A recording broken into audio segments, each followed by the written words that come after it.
শিমুল, সুচরিতা, সীসা কাকেও না জানিয়ে নিজেই সিদ্ধান্ত নিয়ে চন্দনের কেসটা তুলে নিল বিপাশা। হ্যাঁ বন্ধুরা, কার কাছে কই মনের কথা সিরিয়ালে আজকের পর্বে তোমরা এরকমটাই দেখতে পাবে। পুরো গল্পটা জানতে হলে প্লিজ লাইকদের সঙ্গে থেকে। মধুরিমা হাত জোড়ো করে বিপাশাকে বলে, আমি তোমার কাছে ভিক্ষে চাইছি, তুমি চন্দনকে ফিরিয়ে আনো, না হলে আমি আমার মেয়েকে নিয়ে রাস্তায় বসবো, তুমি আমাকে এইটুকু দয়া করো।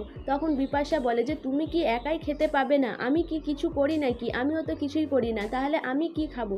তোমরা শুধু নিজের কথাই ভেবে যাচ্ছ। আর চন্দন যেটা করেছে তারপরে তাকে ক্ষমা করে দেওয়া আমার পক্ষে সম্ভব নয়। তখন বাচ্চা মেয়েটি বলে যে মা, তুমি কেন সবসময় ভালো আন্টিকে এমন করো? ভালো আন্টি খুব ভালো।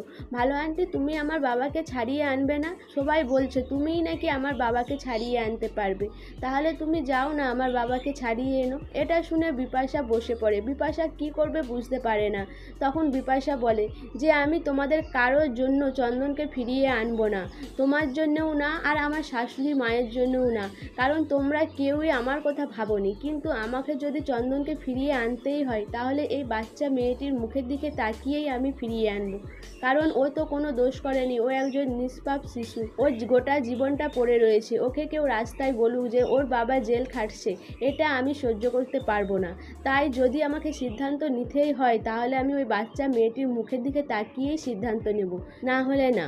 এদিকে দেখানো হয় শিমুল স্কুল থেকে ফিরে আসার পর শিমুলের শাশুড়ি শিমুলের জন্য গরম গরম লুচি ভাজে, আর তার বৌমাকে বলে যে বৌমা, তোমার জন্য আমি লুচি ভেজেছি, তুমি বসো, খেয়ে নেবে। আমি জানো ভাজতাম না, তোমার জন্য লুচি কে ভাজতে বলেছে তুমি জানো? আমার পোড়াক বলেছে যে তার বউ স্কুল থেকে আসছে, তার জন্য ভালো মন্দ করতে, তাই তোমার জন্য লুচি করেছি, চলে এসো, গরম গরম খেয়ে নাও। তখন শিমুল বলে যে মা, কেন এরকম বাড়াবাড়ি করছো? আর আমার জন্য লুচি বা ভাজতে গেছো কেন? তারপরে শিমুল পোড়াককে বলে যে তোমার এটা করা উচিত হয়নি, মায়ের তো বয়স হয়েছে, আর মাকে তুমি এত কাজ করাচ্ছ কেন?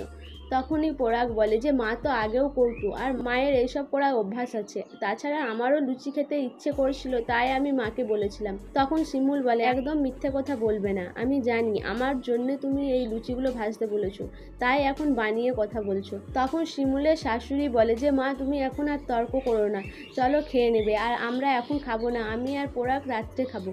এরপর শিমুল বলে যে মা আর কোনোদিনও এরকম করবে না। এরপরেই দেখানো হয় যে বিপাশা থানাতে এসে হাজির হয়। বিপাশাকে দেখে অফিসার বলে যে কি ব্যাপার, আপনি এখানে? আবার কিছু ঘটেছে নাকি? আবার আপনার প্রতি কেউ টর্চার করছে? আপনাকে কি ওই বাড়ি থেকে তাড়ানোর কেউ চেষ্টা করছে, সেই জন্য এসেছেন? আবার কি অন্য কিছু কেস করতে চান? তখন বিপাশা বলে যে না, আমি কোনো কেস করতে চাই না, আমি এসেছি চন্দনের বিরুদ্ধে কেসটা তুলে নিতে। তখন অফিসার বলে কি বলছেন কি, আপনি এই কেসটা তুলে নেবেন কেন? আপনাকে কি প্রেসার দিচ্ছে এই কেসটা তুলে নেওয়ার জন্য? তখন বিপাশা বলে যে না, কেউ আমাকে প্রেসার দেয়নি, আমি নিজে থেকেই এই কেসটা তুলে নিতে চাই। তখন অফিসার বলে যে জানতে পারি কারণটা কি, আপনি হঠাৎ করে এই কেসটা তুলে নিচ্ছেন কেন? আর এই লোকটি আপনার প্রতি যা অবিচার করেছে, আপনি থাকতে একটা বিয়ে করে আবার বউ বাচ্চা এনে তুলেছে, আপনাকে ওই বাড়ি থেকে তাড়ানোর চেষ্টা করেছে, আপনার কোনো দায়িত্ব নেয়নি, আপনার প্রতি যা অন্যায় করেছে সেটার পরে আপনি কি করে কেসটা তুলে নেওয়ার কথা বলছেন? বিপাশা বলে যে হ্যাঁ, আমি ভেবেছিলাম ওকে আমি শাস্তি দেব, কিন্তু আমি কি করব, ওই বাচ্চাটির মুখের দিকে তাকিয়ে আমাকে কেসটা তুলে নিতেই হচ্ছে। ওই বাচ্চাটির তো কোনো দোষ নেই, আর যাকে বিয়ে করেছে তারও কি দোষ?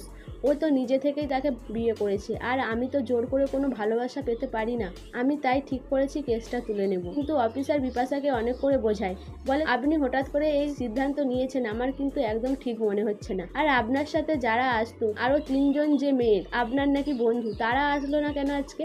তার দিকে জানিয়েছেন আপনি কেস তুলে নিচ্ছেন? তখন বিপাশা বলে যে না, তার দিকে জানায়নি, আমার এটা ব্যক্তিগত সিদ্ধান্ত, আর তার দিকে তো জানানোর আমার দরকার নেই। তখন অফিসার বলে যে ব্যক্তিগত সিদ্ধান্ত যেরকম বলছেন, আপনার তো এই ব্যক্তিগত সমস্যার সময় সেই বান্ধবীরাই ছিল আপনার পাশে, তাহলে আপনি আজকে তার দিকে জানাননি, আপনি কেস তুলে নিচ্ছেন? তখন বিপাশা বলে যে আমার কিছু করার নেই, আমি এই কেসটা তুলে নিতে চাই, আমাকে ওই বাড়িতে থাকতে দুক আর না দুক, আমি চন্দনের জন্য নয়, শুধু ওই মেয়েটার জন্যই কেসটা তুলে নিচ্ছি। এরপর অফিসার বলে যে ঠিক আছে। অফিসার বলে যে আপনি এখানে থাকুন চন্দন আসা না অবধি।